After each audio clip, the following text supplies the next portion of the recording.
Jaya Radha Madhava Kunja Bihari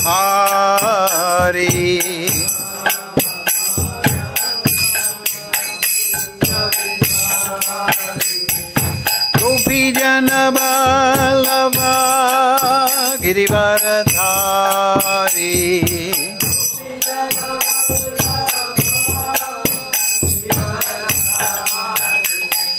Gopi Jana Vallabha Girivaradhari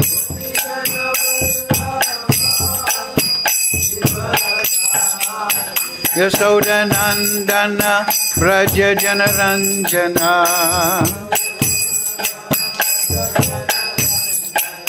Yasoda Nandana Braja Janaranjana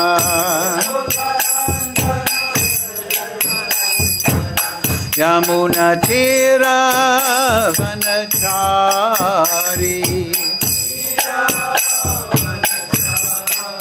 Yamuna Tira Vanachari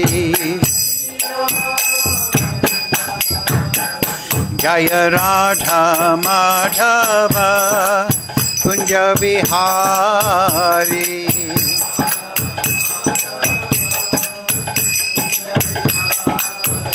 Jaya Radha Madhava Kunja Bihari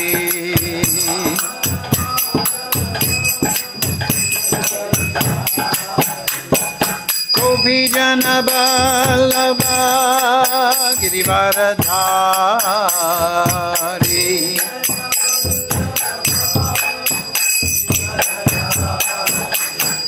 Gopi Jana Vallabha Girivaradhari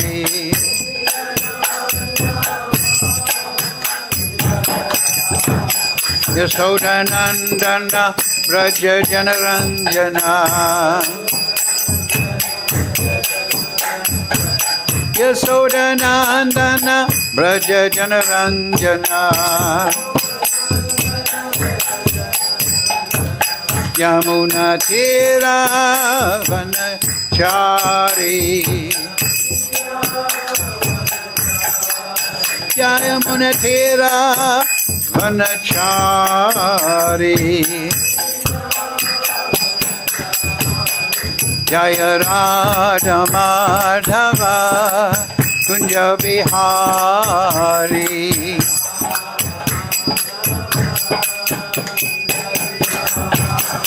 Jaya Radha Madhava Kunja Bihari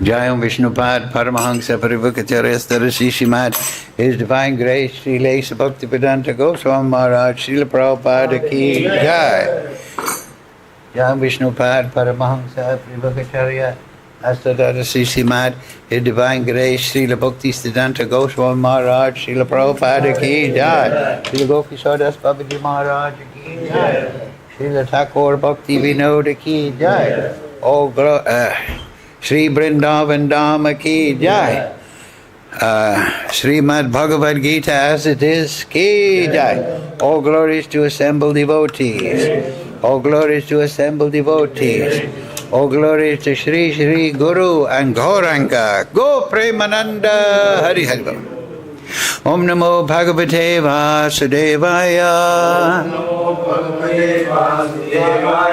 Om Namo Bhagavate Vasudevaya Om Namo Bhagavate Vasudevaya All together, please.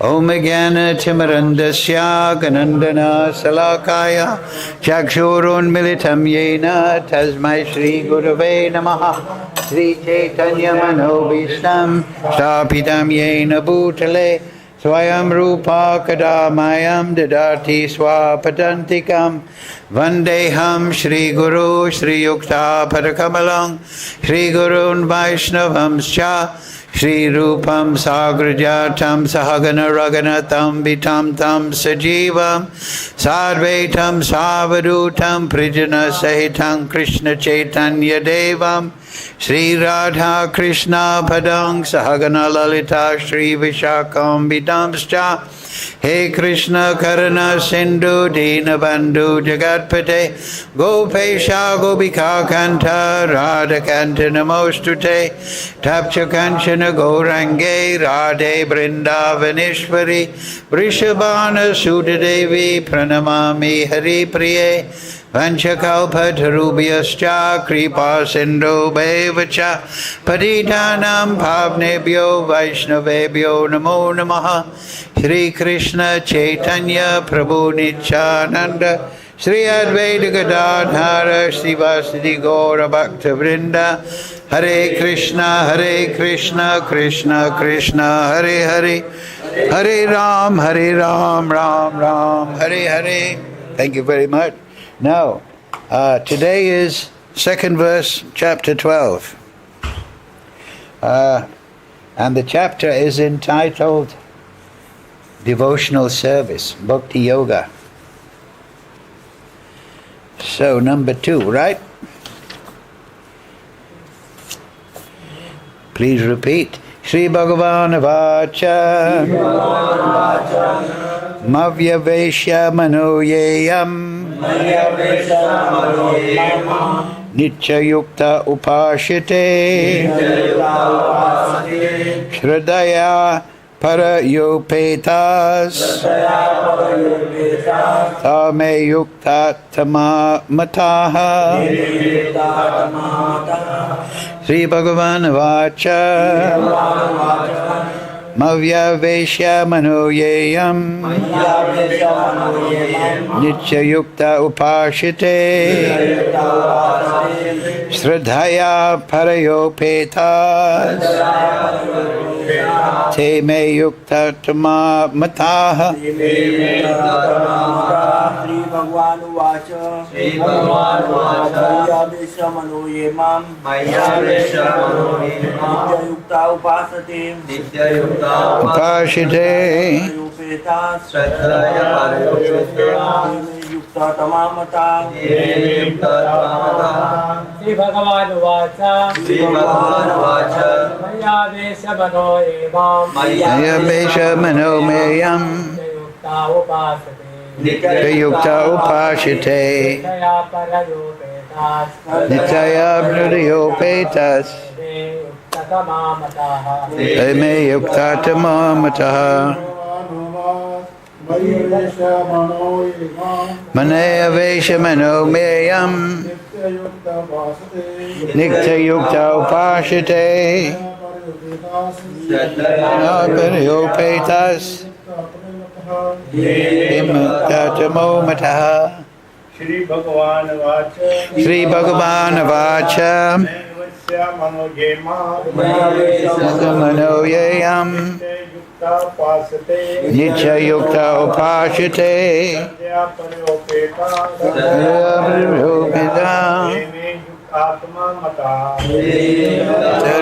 Mataha. Shri Bhagavan Vacha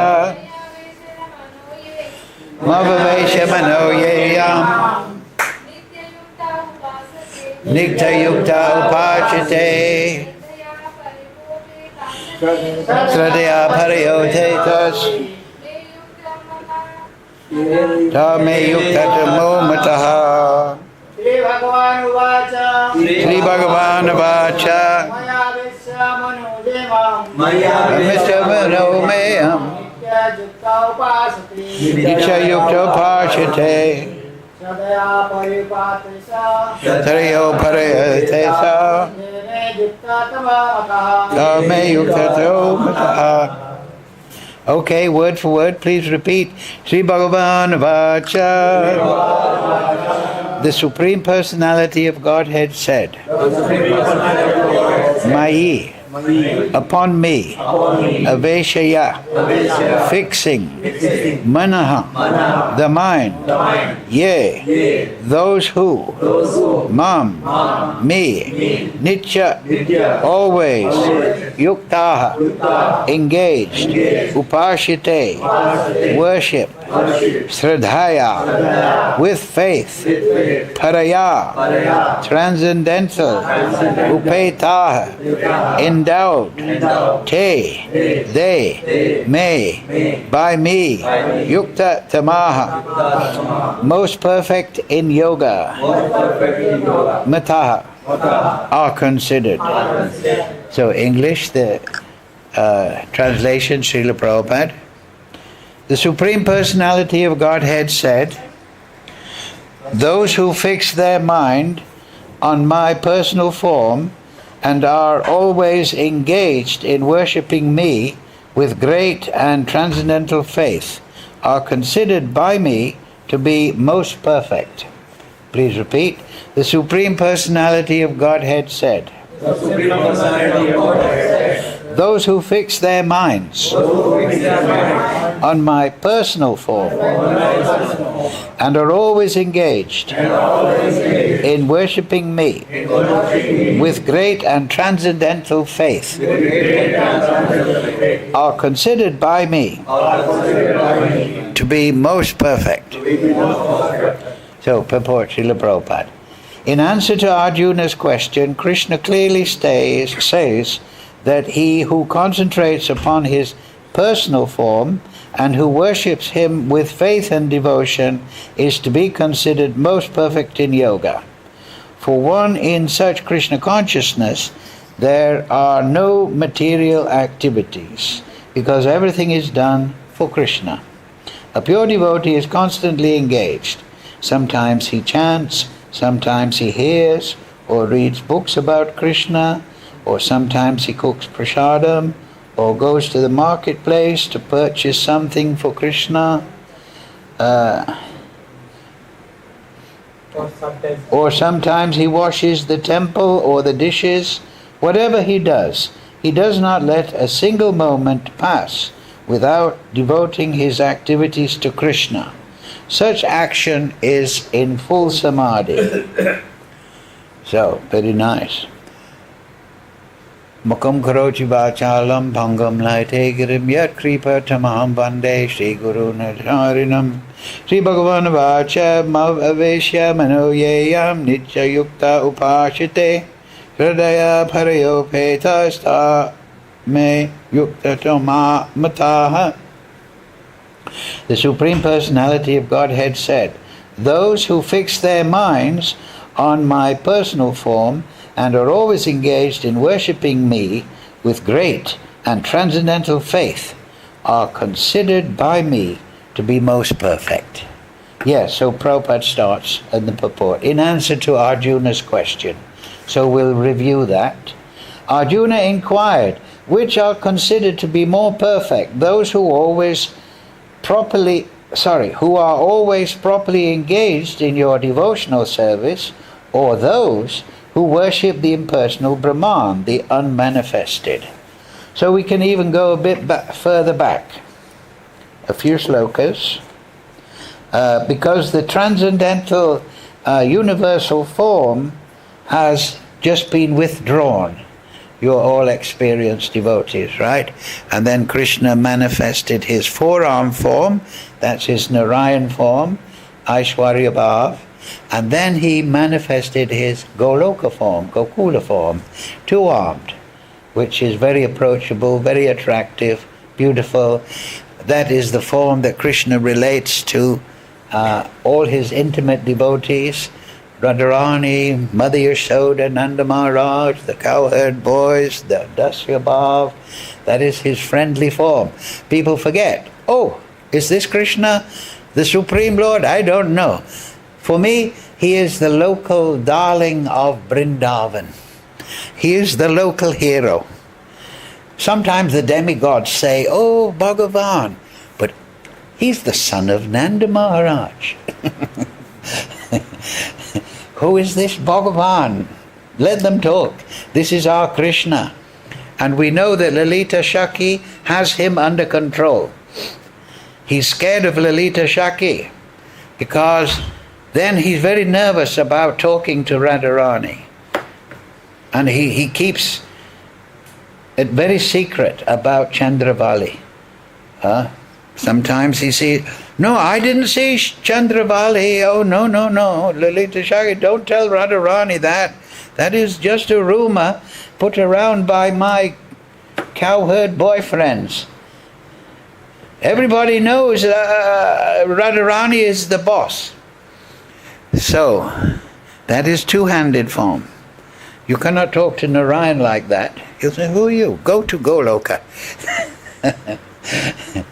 So, the two-arm form is for the most intimate and beautiful and attractive pastimes of Krishna. So after the universal form, which is the expanded form of Paramatma, we know from Bhagavatam, yet those that know the absolute truth know that it has three aspects. They are all one, but there is Brahman. Sometimes Srila Bhakti Siddhanta put forward that word, Brahman. Actually, it is Brahmajyoti. It is the bodily effulgence of Krishna. Then there is Krishna's Paramatma form, by which he supervises the material energy. And the expanded form of that is the Virat Rupa, Virat Purusha. It is Krishna entering into the material elements to maintain their potencies and supervising the activities of the living entities in the material world. So that is Virat Rupa, Virat Purusha, sometimes said like that. And then there is Bhagavan above that. And like we say, there is the Narayan form in Hridam, and that is the Aishwarya Bhav. He's served very respectfully by Lakshmi Devi before all the devotees completely free of any matsarya. Oh, Narayan. Nara-Arayan means the shelter of all souls. They love in that mood of Aishwarya. You are the Supreme Lord. You are so wonderful. You are my shelter. You are the object of my love. Aishwarya Bhav. But in Goloka, it's even more. So Mahaprabhu, he specifically emphasized, that's why he's the most merciful incarnation, the Goloka pastimes. The Goloka pastimes, where Krishna is standing on the bank of the Jamuna in the moonlight, playing the flute. The Astashakis are there, Radharani. Everything is quiet. The Jamuna goes quiet so that she can hear the flute song.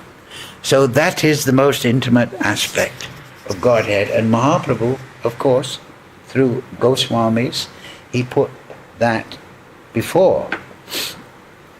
So he's the most merciful. Krishna Prema Pradayate. He's giving love of that highest form in this Kali, what is it?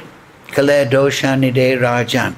In Kali Yuga so much problems are there, but even in this time, Mahaprabhu, just by being pure in your life, friendly to all living entities, and chanting Hare Krishna, Bhajatam Priti Purvakam, with loving attitude, then Krishna will reciprocate with loving attitude to you, and then you'll go to Golok Vrindavan. He will take everything careful, everything nice. Nityananda Shakti, Baladev Shakti, they will do all arrangement. We just do the bhajan. So at the beginning we're doing bhajan. We're doing upasana. That's worship, like it is worship. Those that worship my personal form. So the sadhaka is engaged in worship. So there is an element of Aishwarya in that. We realize, oh, this is the Supreme Lord, so I must purify myself, I must perform worship, very mam namaskaru, as Krishna says, right? You must approach with a certain awe and reverence. And then Krishna, it evokes his merciful nature. And then he gives you all blessing to realize. And then Siddha Bhakta, he is worshipping in prem, spontaneous love. The Swarup is manifest. Nitya Siddha Krishna Prem Sadhakabanai Shravanadi Sudha Chitte Karide Udai. So Nitya's prem is within the soul. It is component of the soul. Just like Krishna, his nature, his Swarup is loving. His loving nature for all living entities. So the soul has that prem there in seed form. Just like every seed has a tree. So Rupa Goswami uses the example of the Bhakti Lata Beach. It grows. It grows through the material universe, goes through the Brahman, and it bears fruit at the lotus feet of Krishna. That fruit is prem. So Krishna, the Lord Chaitanya, Nityananda, Sad Goswami, they are expounding on all this. And to hear the name, form, quality and pastimes, Shravanadi Sudatitte. Shravan Adi. Shravan means Shravanam Kirtanam, starting with Shravanam, and then the other 8 processes of devotional service, they purify the soul. And then prem works up, step by step. Let me see. Yes. I was reading that this morning. At the end of the Brahma Samhita, Lord Krishna tells Lord Brahma 5 slokas. And in these 5 slokas, all the process of bhakti is there in seed form. So, yes. What does he say? Yes. This is the first of the 5. Pramanas tad sadacharais tadabhyasa nirantaran bodhayan atma atmanam bhaktim apiyutamam labet. Oh no, sorry, the one before. Prabhade gane bhaktibhyan atmani ananda chinmayi udyetu utama bhaktiya bhagavat prema lakshana. So how to get that Krishna prem? You're all devotees. You want to get Krishna prem. When the pure spiritual experience is excited by means of, right? The spiritual experience is awoken by means of what? Cognition and service, bhakti. Super excellent, unalloyed devotion characterized by love of God is awakened toward Krishna, the beloved of all souls, right? So these are the 2 things that awaken the loving attitude, right? You remember? Cognition, that means you must learn Siddhanta. You must learn Siddhanta Abhideya Prayojana from Guru. You must learn the 10 Dasamula, the main points of Vaishnava philosophy. You must have some good idea of the path. Mahajayena Kataso Pantha. We want to follow the path by the Mahajan. The first part is cognition.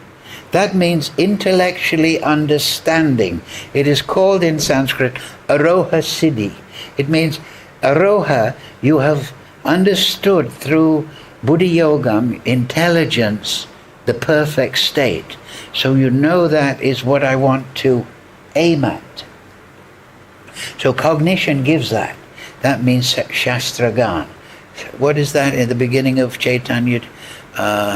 Siddhanta Bulya Jeev Bhogavan Chakori. That you should understand Siddhanta intellectually. And that will purify all your material misconceptions. The perfection of Siddhanta is Vasudeva Savamiti. Everything is Krishna. This microphone is his energy. I'm his energy. The whole universe is his energy. We have been educated in Kali Yuga way. Oh, it is just the Big Bang and so on and so forth. No, everything is the energy of Krishna. So that is perfection of Siddhanta. When that is there, Sa Mahatma Sudolabha, then Prem Bhav, raganuga attraction comes. So it's very good that we come together and study the Shastra, because then that strengthens our Siddhanta, and we see Krishna through purified consciousness. So, cognition and, what was it? What was the second one? Service. That means, just like this morning, one devotee, he said to me, "Oh, I'm chanting, but I'm not getting enjoyment." I said, Seva Bhav. Don't chant thinking I want to enjoy. Chant thinking, this is my yajna. This is my offering to Krishna. Manmana bhavabhat bhakto majaji mam namaskaru. That we want to offer yajna to Supreme Lord. So our chanting is yajna. It is an offering. In the material world, we try to enjoy, control and enjoy. This is our conditioned idea. We want to be Purusha, enjoyer. But no, devotee wants to be sevak. He wants to be service. So, bhajatam pritipurvakam dadami buddhi yogam tam. So, the devotee knows that through Siddhanta, that I am rendering service with pritipurvakam, with personal mood. Krishna says, Yetamam prapad. I reciprocate. If we chant as with loving mood, pritipurvakam, priti means affection, loving affection. If we chant with that mood, then Krishna reciprocates with pritipurvakam. You understand?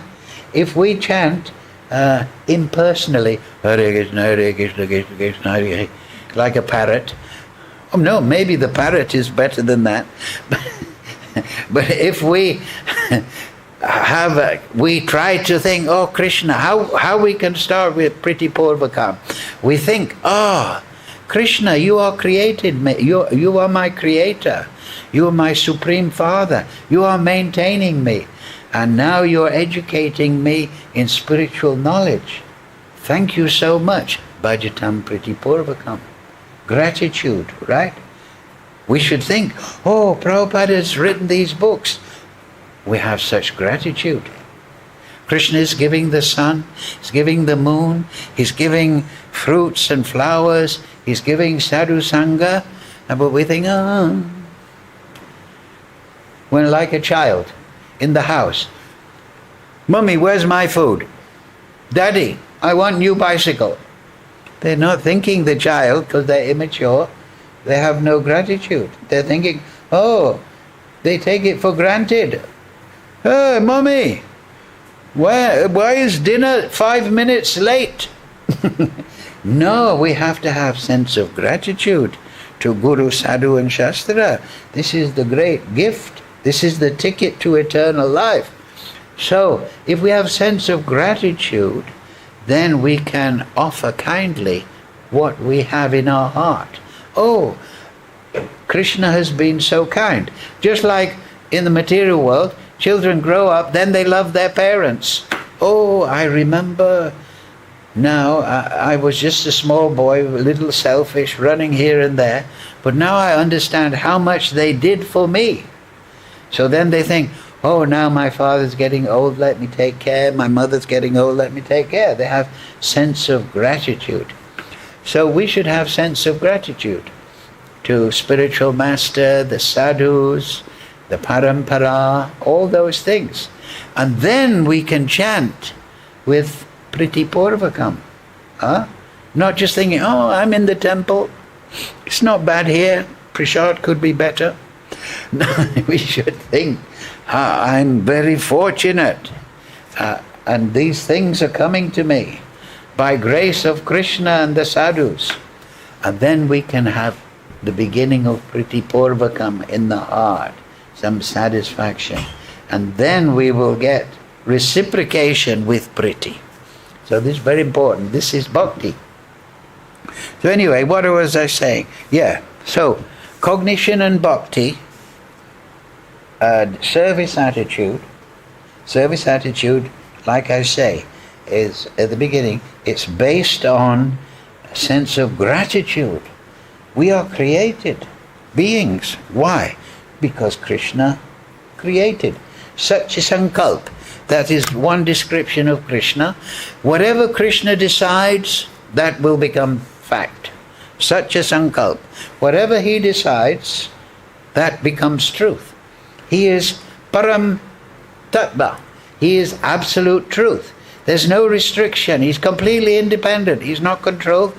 In the material world, we're controlled by time, circumstance, karma, this and that. Krishna is completely unrestricted. Satya Sankalp. And he has Kriya Shakti. Kriya Shakti means, let this devotee become a pure devotee. Then immediately everything is will happen to enact that. So we have to evoke the mercy of Krishna. That is bhakti, that is sadhana. We cannot force Krishna, but we can apply, oh Krishna, please make me your devotee by your grace, by Guru's grace, by sadhu sangha. Then that is the right way, mam namaskuru, to approach Krishna. Not think, when your devotees, but not immature devotees think, I deserve it. I chanted 16 rounds. I should go back to Godhead. No, we have to have vipralamba seva bhav, Krishna. And then Krishna think, oh, we touch the heart of Krishna. And then everything is fine. So I'll make these two verses. By cognition and bhakti, super excellent, unalloyed devotion, characterized by love for Godhead, is awakened toward Krishna, the beloved of all souls. And then the next one. Pramanas tad sadacharais tad abhyashya nirantaram bodhayan atma atmanam bhaktim api uttamam labet. The highest devotion, right? Because we want to go from upasana, worshipping with Aishwarya Bhav, worshipping Krishna as the Supreme Lord. We want to go to the highest, where we have Swarup Siddhi, where we're relating to Krishna in the spiritual body. That is Siddha Bhakti. Sadhaka and then Siddha, two classes of devotee. So how is the highest devotion attained? Is attained by slow degrees, by the method of constant endeavor for self-realization, constant endeavor, with the help of three things. Now listen carefully, because I'm going to test you. Scriptural evidence, theistic conduct, and perseverance in practice. Right? Constant endeavor. What's the first one? Scriptural evidence, pramana. That means cognition, knowledge from the... And then? Theistic conduct. That means you should live pure lifestyle. And you should be friendly to all living entities. And then? Perseverance in practice. Right? Three things. Number one, what? I'm cheating. Scriptural evidence, theistic conduct, becoming a good person, and then perseverance. And that's the highest devotions, by slow degrees. So today's sloka is about bhakti. So this is the basic summary of bhakti. So anyway, how did we get there? The Supreme Personality of Godhead. My dear Arjuna, this form of mind you are now seeing is very difficult to behold. This is the end of the previous chapter. Even the demigods are ever seeking the opportunity to see this form which is so dear. The form you are seeing with your transcendental eyes, remember, Arjuna was given divya, chakshus, so he could see the expanded form of Paramatma. the Virat Rupa, cannot be understood simply by studying the Vedas, nor by undergoing serious penances, nor by charity, nor by worship. Not by these things you can see me as I am. Huh? But I just said these things, cognition and bhakti, pramana, theistic conduct and perseverance. Only by undivided devotional service can I be understood as I am. Bhaktyamam abhijanati. By bhakti I am understood, standing before you, and can thus be seen directly. Only in this way can you enter into the mysteries of my understanding. So that's what I'm saying. Priti purvakam, loving devotional attitude, but cognition, pramana, scriptural evidence, these prepare us for this undivided devotional service. That means nishta, right? We know. Anatha nivritti nishta. You know, Rupa Goswami, you are all experienced devotees. Nishta means fixed. That is the start of Vaishnavism. Before that, Prakrita Bhakta. Prakrita Bhakta is still mixed up with Anatha. He doesn't quite understand Siddhanta. So that's why Siddhanta is so important. But the advanced or more advanced is Nishta. What does Nishta mean? Here it says undivided bhakti. That means it's not off and on. It is a Vishaya in Sanskrit it's called. He is the object of attainment. I am fixed. Why? Because Krishna is Krishna. I've now subdued through Siddhanta and a little tapasya and theistic conduct, I have subdued my attraction to the material world. So now I'm able to be fixed. That is the beginning of Madhyama Adhikari. And that is the beginning of being a Vaishnava. Because then you are able to actually get some rasa. You're actually able to feel the presence of Krishna in the heart. You're seeing Krishna in the heart of all living entities. And you're thinking, wow, this is a wonderful realization that I'm entering into. And so then everything else fades away. I don't want to be a racing car driver.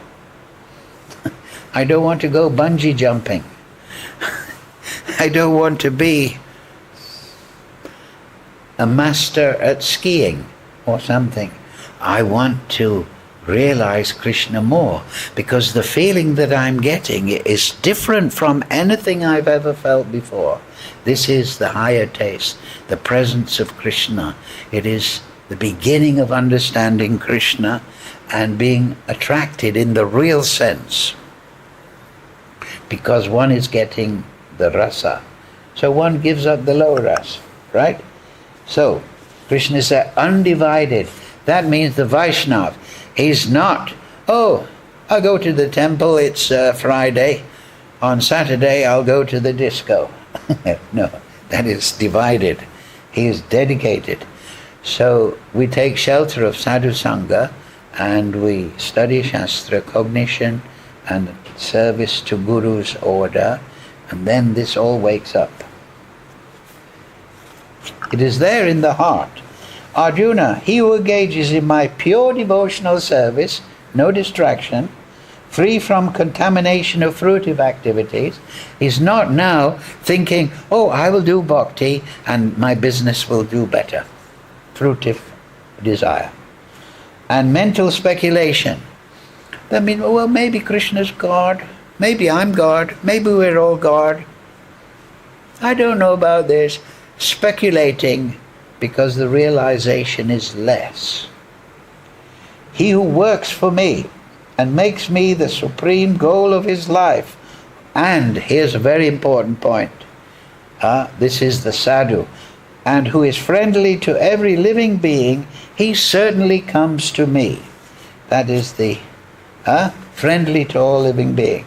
So then that leads on, right? The Virat Rupa is gone now to 4-arm form, 2-arm form, and Krishna says, now if you really want to understand me, Arjuna, and he's telling us you have to practice pure bhakti. And now this is pure bhakti.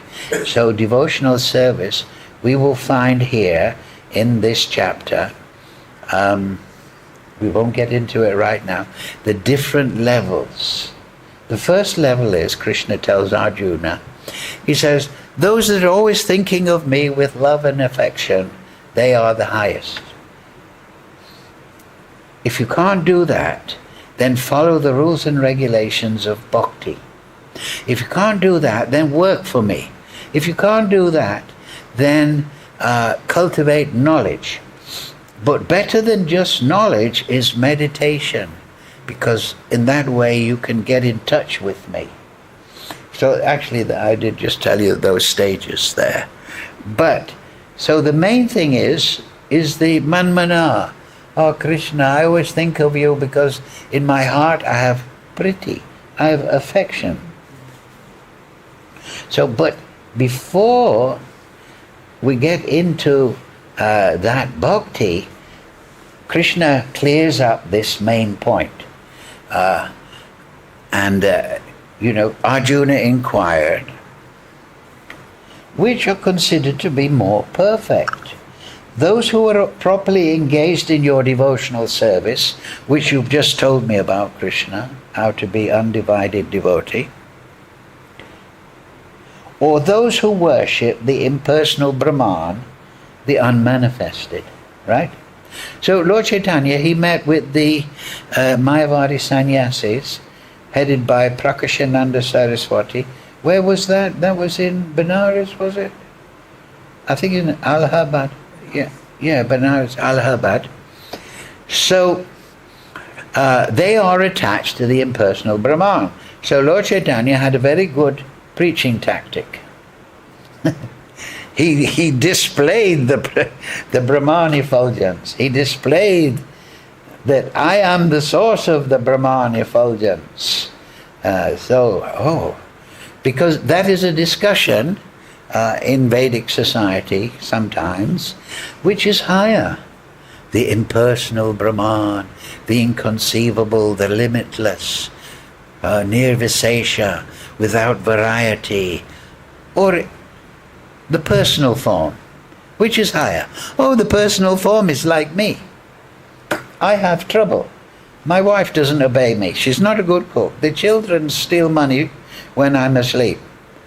Personal form is lower than the Brahman. So we judge with our own perspective, our own point of view. And we think, the Brahman is free of variety, detached. That must be the highest form. But that is not listening, Mahajayana Gatasvapantha. That is not listening to the sadhus, because the sadhus explain that the personal form, Krishna, in Golok Vrindavan, like we say, is the source of unlimited pure pastimes. He's not conditioned soul in this material world. His pastimes are to be understood in their way, on their own standard, not compared to the material world. We're suffering in the material world with material body and conflict and taxation and this problem, that problem. So we think personal form, if we mental speculation, remember Krishna just said, free from karmic desire and mental speculation. So then we may think, oh, impersonal is higher, because it is something special. But no, like it says in beginning of Bhagavatam, Vedanta Tat, right? You know that sloka? Those that know the absolute truth know it is Brahman, Paramatma, and Bhagavan. So they're all non-different. This point will come in Shloka 3. They're all non-different, but they also have different, it is variety, Ajincha Bheda Bheda. So the Brahman is the personal effulgence of Krishna. It is the personal info, but sometimes it's taken as impersonal because it is just light. Just like there's light coming from the bulb, but the bulb is the source of the light. So the Brahman effulgence is not independent of Krishna's form, his Swarup. It is the effulgence of Krishna. So that is described in Ishopanishad. Ishopanishad is a summary of all the Upanishads. There are 108 major Upanishads, and the Ishopanishad is only 18 slokas with one invocation at the beginning. This summarizes everything. So, mantra 15, Haranmayena patrena satyasya pahitam mukam tatvam pushpam apavrinu satyadharmaya dristaye. Oh my Lord. So this is a devotee, he's praying to Krishna. You know, that is the secret, praying for mercy. We have those songs, right? Aha, Prabhu Nityananda, Premananda Sukhi. You please make me happy in devotion. Patita Pavana. So we should supplicate the Lord. That is bhakti. O my Lord, sustainer of all that lives, your real face is covered by your dazzling effulgence. Hiranmayena. In the word for word, it means like a golden effulgence. And that's what Mahaprabhu exhibited to Prakasananda Saraswati in Benares. I'm the source. That is there, the effulgence, but it is based on my form. So, your real face, kindly remove that covering and exhibit yourself to your pure devotee. So this is the Shastric conclusion, that the form is the source of that effulgence, and we have to go through that. We're now, we're covered.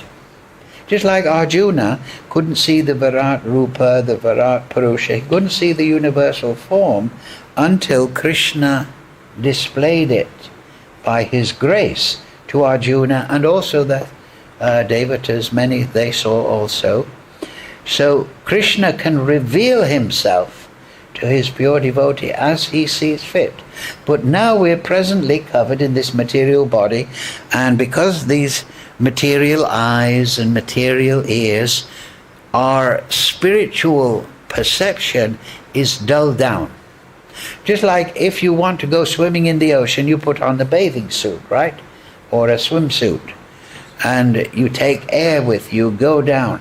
So it's an artificial thing. You have to equip yourself to go into that environment. The sharks and the fish and the whales, they have no problem.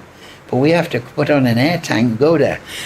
And we're suppressed. We cannot feel if the ocean is hot or cold because of the rubber suit and so on and so forth.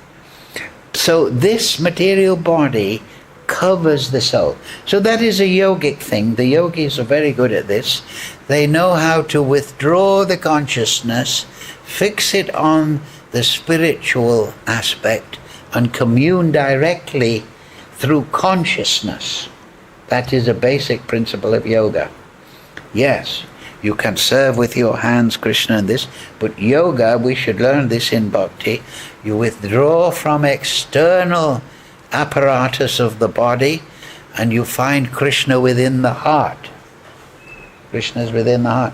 And you use your purified consciousness to see Krishna in the heart. And therefore the Bhaktivedantas, they told Narada Muni, meditate on the form of Vishnu in the heart. It's there in chapter 13 of the 11th canto, the Uddhava Gita. It is explained there by Krishna to Uddhava that you should imagine in your heart an eightfold lotus, and then in the middle of that lotus you should put the feet of Krishna, and then you should see the legs of Krishna, the limbs, the torso, and then you should see Krishna holding the flute. You should see the face of Krishna within your heart, and then you should expand that form of Krishna to the whole universe. That's in the 13th chapter of Uddhava Gita, 11th canto. You can read it. It's very fascinating. And in that way, you're putting your consciousness on Krishna within the heart, not through the senses. So this is yoga. Meditational, kaivalya. Becoming in tune with Krishna directly through the consciousness. What does Krishna say in the Gita? Arjuna, armed with yoga, stand and fight. That means fix your consciousness on me, then do your duty. So this is what we do, right? When we do puja, bhuta shuddhi, we fix the consciousness on Krishna, then we do the puja to Shalagram or Murti or Giriraj. We first, you know puja, don't you? It's Pancha Anga Bhakti. First is Abhimanyaya. That means you become purified. You take bath, put tea, like everything. Second stage is Upachaya.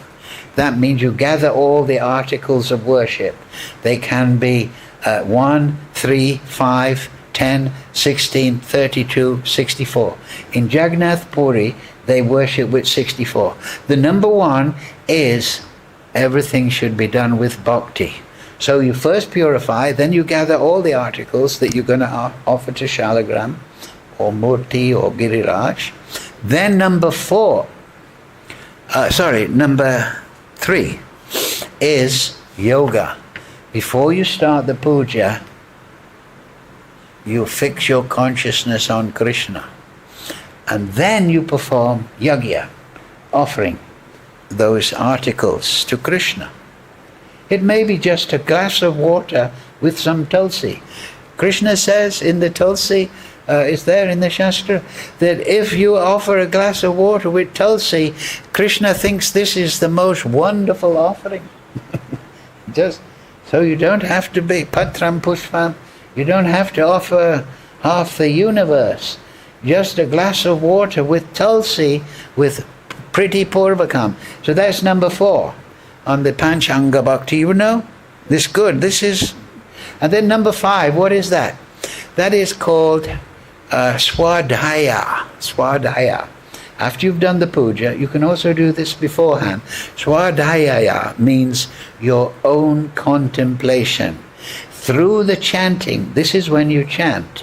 But before, now you've done seva in bhakti to the Murti of Krishna, or Shalagram, so on and so forth. Then your own contemplation means that if you are a pure devotee and you're doing theistic conduct, you know pramana, you're friendly to all living entity, then your swarup will wake up. It will wake up. So then, when you're chanting, you chant in that mood. This is Raganuga Bhakti. Beyond Vaidhi, purity and so on and so forth. Then your Raganuga, this means, Raga means attachment, Anuga, follow. It means you chant with the feeling of following the feeling of the residents of Vrindavan. And their mood is unalloyed, pure bhakti. You don't have to worry so much about your swarup, this and that. Just get the mood of selfless love, like we said at the beginning of the class. Krishna, you are the hero. You are the beloved of Radharani, and let me help you and Radharani meet. Let me be a servant of your love. So this is the mood of Vrindavan. Everything in Vrindavan is to accentuate the love between Radha and Krishna. That is the highest contemplation.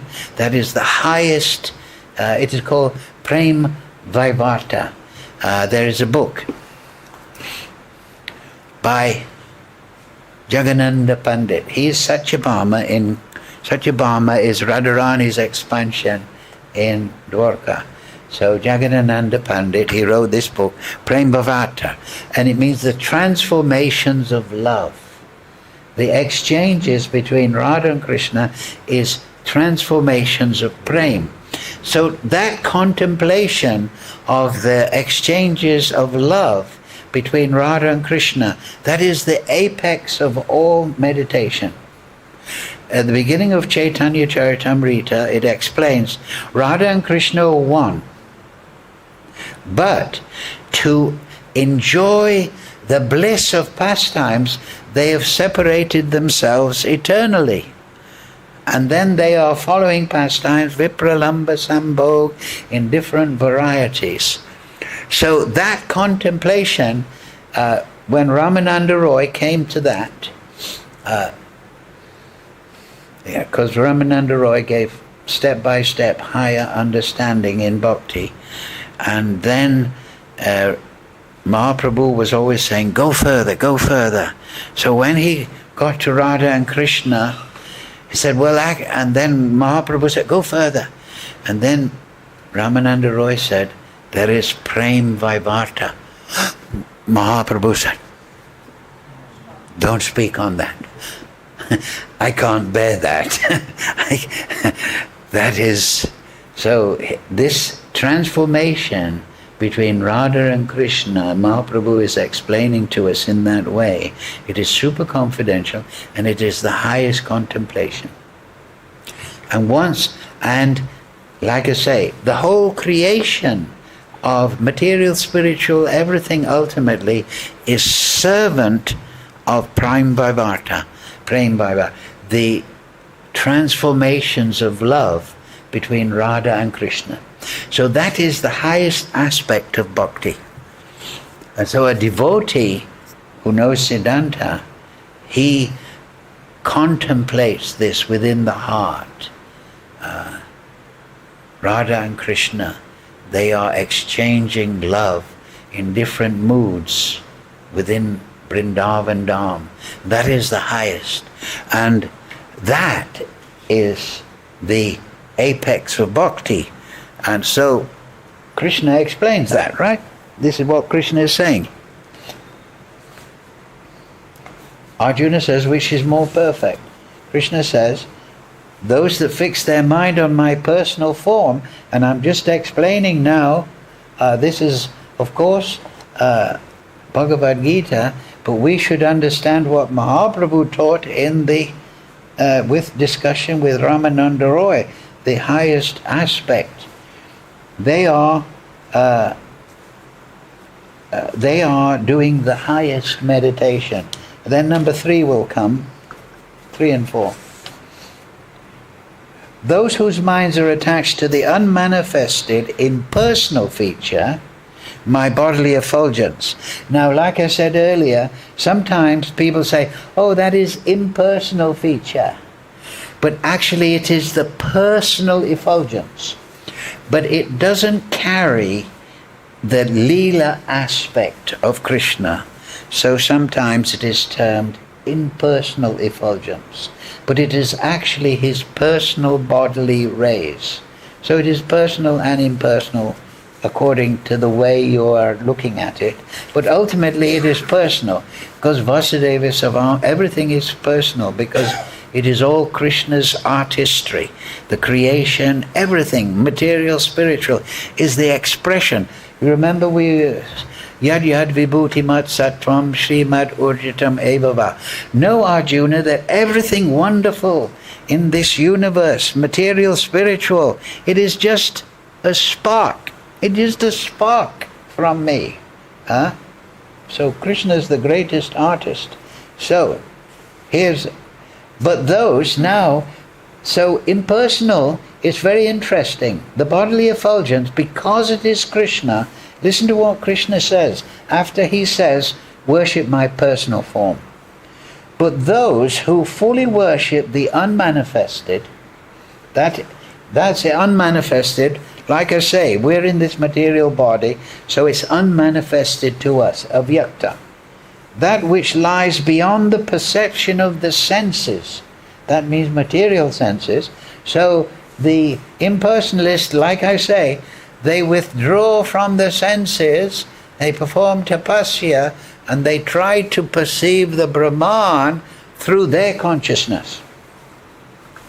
The all-pervading, now Krishna is describing this Brahman effulgence, Brahmajyoti, the all-pervading, inconceivable, unchanging, fixed, immovable, the impersonal conception of the absolute truth. Now, it's a very good translation. Impersonal conception. It is our conception that it is impersonal. But a bhakta knows that it is the personal effulgence of Krishna. Do you see the point?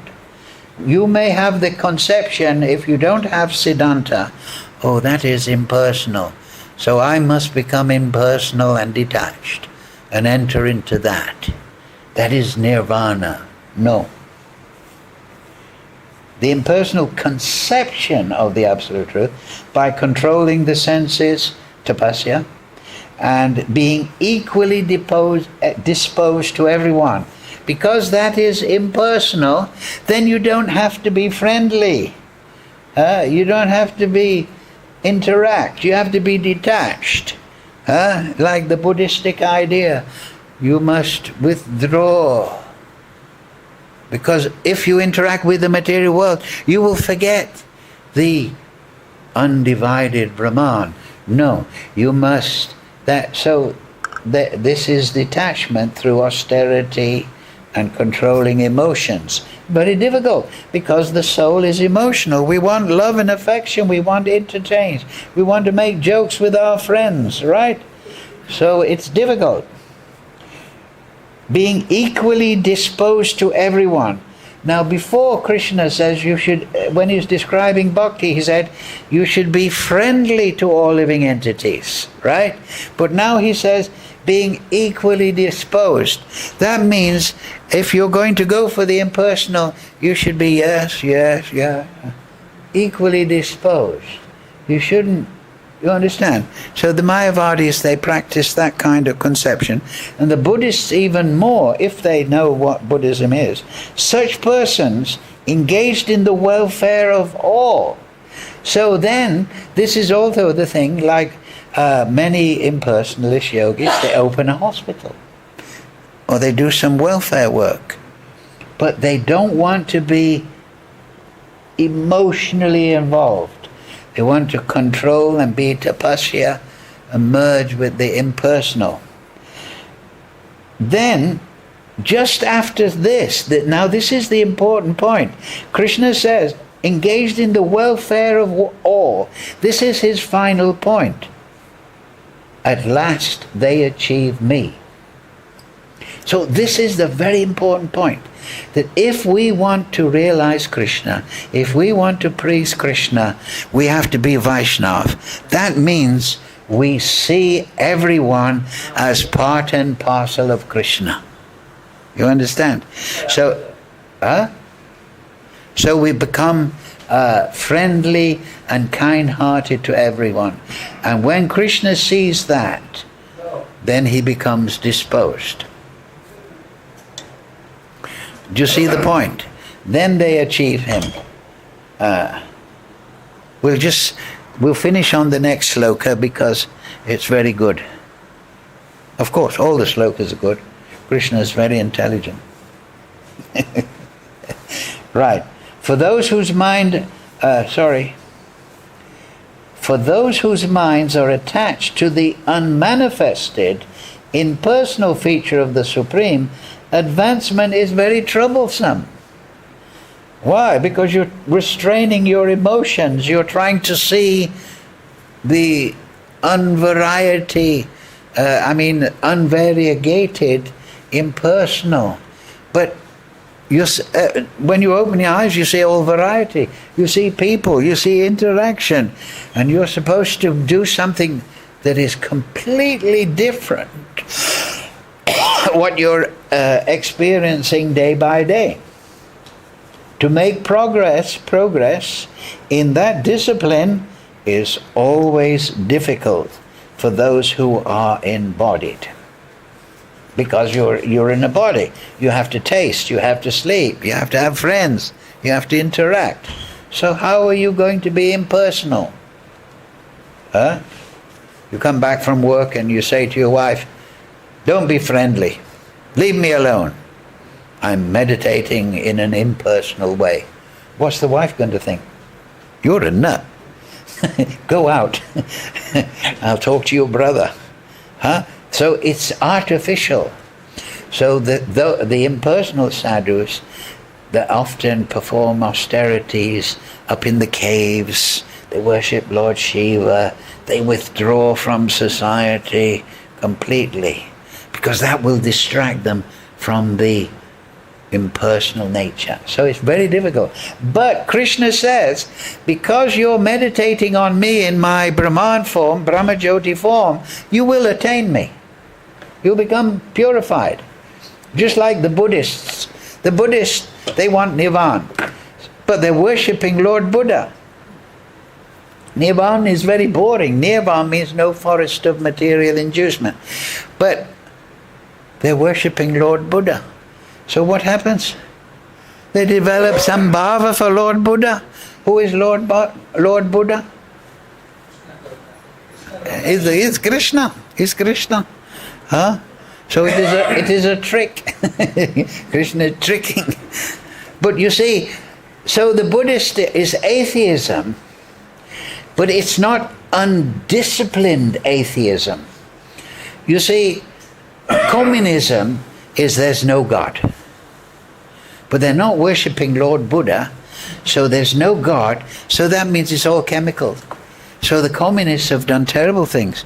They, whenever they took over Soviet Union or Cambodia or China, they killed literally millions of people because they're atheists. So nobody, you're just a chemical bottle. It doesn't matter. But that is Krishna. Oh, you want to be atheistic and you want to have nirvana? Okay, worship in my Buddha form and be, what do they call in the Buddhist tradition? Bodhisattva. Become a good person. So, okay, you are atheist, but you must become a Bodhisattva and you must follow the Eightfold Path. Right thought, right speech, right contemplation, right samadhi, So, their atheism doesn't become like the demon communism idea. It becomes restrained. And they're worshipping Lord Buddha, and then they're getting some rasa in this way. So they're in the route to Krishna. You see? So the Veda is very clever like that. Oh, you're impersonalist. Very good. Then worship Pancha Upasana, right? The 5 deities. In Brahmanism there's one sect. Vishnu, Shiva, Shakti, Ganesh and Surya. Oh, you're impersonalist? Then worship the impersonal in these. Okay, I'm impersonal. I'll worship Shakti. But because I'm worshipping Shakti with an impersonal conception, then I become attracted to Durga. Durga Ma, she's my mother. Lord Shiva, he's so magnificent. So I'm becoming switched from impersonalism. Do you understand how Krishna is catching the Mayavadi, he's catching the atheistic, the voidist, and he's doing a trick. He's bringing them through bhakti, because everyone is a devotee.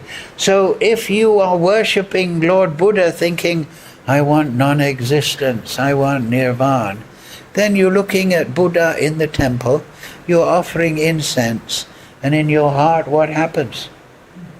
You get bhava. Oh, Lord Buddha is so nice. He's sitting there smiling. They have smiling Buddha and everything. Same thing with impersonalism. At last you will attain me. But Krishna is giving the right information there to Arjuna. Okay, these things are there for people who they're not ready yet, but you worship me in my personal form. And then in the Uddhava Gita, in the 11th canto, he tells Uddhava, yes, if you want to realize me in the heart of all living entities. That is the best way. Then you become my devotee, going direct from my personal form, and particularly see me expanded in all the living entities. And then you'll get the right, and you'll go back home, back to Godhead in one lifetime. Hare Krishna, Krishna Krishna, Hare Hare, Hare Ram, Ram Ram, Hare Hare. Okay, thank you for your kind attention. Any impersonalist? You're all gone. You changed. Any quick question? Okay then. Thank you all. See you next week. Take care now. Remember, be friendly, be sadhu, and then Krishna will be very merciful to you. Jai. Srimati Radharani, Vrindavan Dham, Srila Prabhupada.